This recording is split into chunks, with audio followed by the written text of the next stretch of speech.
තෙරුවන් යාළුවෝ හැමෝටම අදත් අරගෙන ආවා ලස්සන බෑග් කිහිපයක්. ඊට කලින් කියන්න ඕනි මගේ පුංචි බිස්නස් එකේ ක්‍රොෂේ බිස්නස් එකට අවුරුද්දක් වුණා මේ පහුගිය සතියේට. ඉතින් මම හරි ආදරෙන් කරන හිමිහිට යන ගමනක්. ඉතින් මේ කාලය ඇතුළත ලස්සන ක්‍රොප් ටොප් කරා මම. ක්‍රොප් ටොප් ඕඩර්ස් තමයි වැඩිපුරම කරේ. ඊට අමතරව බෑග්ස් කරා. ඒ දෙක තමයි මට ගොඩක්ම හම්බුනේ. ඊළඟට බේබි අයිටම්ස් කරා. ඉතින් අවුරුද්දයි මගේ බිස්නස් එක පටන් අරගෙන. ඉතින් ඇත්තටම සතුටුයි. මම හිමිහිට මේ ගමන ලස්සනට දුරක් ඇවිදින්න තියෙනවා. ඉතින් අද පෙන්නනවා ලස්සන බෑග් ටිකක්. මෙතන තියෙනවා රෝසමල් බෑග් එක. මෙන්න මේ කලර් එක මේ දවස්වල ගොඩක් කට්ටිය හෙව්වා කලර් එකක්. ඉතින් මෙන්න මේ විදිහට ලයිනින් කරලා තියෙන්නේ. මැග්නට් ලොක් එකක් තියෙනවා. ඉතින් මේ විදිහට තමයි මේ බෑග් එක තියෙන්නේ. ඊළඟට තියෙනවා මෙන්න මේ රෝසමල් බෑග් එක. මෙයාගේ පෙති ටිකක් වෙනස්. ඔයාලට පේනවා ඇති. මෙයාගේ පෙති එක රටාවකට ගොතලා තියෙන්නේ. මෙයාගේ පෙති තව රටාවකට ගොතලා තියෙනවා. ඔයාලට ඒ වෙනස පේනවා ඇති. ඉතින් මේ රටාවට කැමති අය ඉන්නවා. ඒ වෙනුවෙන් එයාලා වෙනුවෙන් මෙන්න මේ විදිහට එයාව තියෙනවා. මේක ලොක් එකක් දාලා ගෝල්ඩ් චේන් එක දාලා තියෙනවා. ඔයාලා මේ ගෝල්ඩ් චේන් එකට අකමැති නම් ඔයාලට පුළුවන් ගොතපු පටියක් මේකට ඇටච් කරගන්න. එහෙම කරන්නත් පුළුවන්. ඊළඟට තියෙනවා මෙන්න මේ ඔරියෝ බෑග් එක. මේ කලර් එකට ගොඩක් අය මේක සහ රෝස පාට කලර් එකට ගොඩක් අයගේ ඉල්ලුම තියෙනවා. ඉතින් ලයිනින් කරලා තියෙන්නේ මේ විදිහට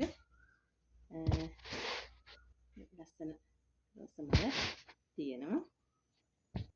මෙන්න මේ රෝස පාට මේ කලර්ස් දෙකට ගොඩක් ඉල්ලුම තියෙනවා සහ මම ගොඩක් ඕඩර්ස් කරගත්තේ මෙන්න මේ කලර් දෙකෙන් තමයි මේ නූල් එක ඕඩර් කරගත්තේ. ඉතින් ඔන්න ඔය විදිහට තමයි ලයිනින් එක තියෙන්නේ. මේ විදිහට මේකට මම ගෝල්ඩ් චේන් එකක් ඇටච් කරලා තියෙනවා. මේක නැතුව ගන්නත් පුළුවන්. ඔයාලට ඕන නම් මේකත් එක්ක ගන්නත් පුළුවන්.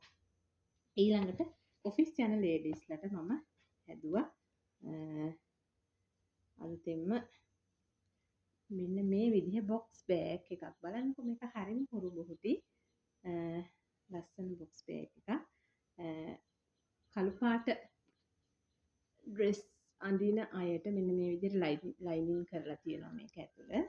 කළු පාට ඩ්‍රෙස් යූස් කරන ලේඩි කෙනෙකුට නම් මේක ඇත්තටම සූට් වෙයි කියලා හිතෙනවා. හරිම ලස්සනට. මෙන්න මේ විදිහට තමයි ඒක හදලා තියෙන්නේ. ඊට පස්සේ තියෙනවා මෙන්න මේ පුංචි ෆෝන් කේස් එක. මෙන්න මේ විදිහට තමයි එයා හදලා තියෙන්නේ. මෙන්න මෙහෙම ෆෝන් එක මේ පැත්තට දාන්න පුළුවන්. මෙන්න මේ පිටිපස්සට මම පොඩි පොකට් එකක් මේව කරා. ලයිසන් එකක්, පොඩි කොයින්ස් ටිකක්, එහෙම නැත්නම් ඔයාලට ගෙනියන්න ඕන සල්ලි කීපයක් තියෙනවා නම් මේක දාලා අරගෙන යන්න. පර්ස් එකක් නැතුව ෆෝන් කේස් එක විතරක් අරන් යන වෙලාවක ඔයාලගේ ID එක, ලයිසන් එක වගේ මේක ඇතුළට දාගන්න පුළුවන්. ඉතින් මෙන්න මේ විදිහට තමයි ඒක ගෙතුනේ. මම හිතනවා ඔයාලා ඒකටත් කැමති වෙයි කියලා. මේ ඔක්කොම කරලා තියෙන්නේ පොලිස්ටර් 3mm පොලිස්ටර් කෝඩ් එකෙන්. ඔයාලට මේ බෑග්ස් ගැන විස්තර ගන්න, මේ බෑග්ස් වල ෆොටෝස් ඉල්ල ගන්න ඕනේ නම් මට මෙසේජ් එකක් දාන්න. 077යි 46යි 83යි 562 තමයි මගේ WhatsApp නම්බර එක. WhatsApp එකට හෝ Messenger දැම්මා මම ඔයාලට රිප්ලයි කරනවා. ඉතින් ඔයාලා කැමති නම් මේ බෑග් ඔයාලගේ කරගන්න පුළුවන්. තව ඊළඟට එන තියෙන බෑග් ටිකක් තියෙනවා. ඒ ටික මම ආයෙත් වීඩියෝ එකකින් අරන් එන්න. ගිහින් එන්න.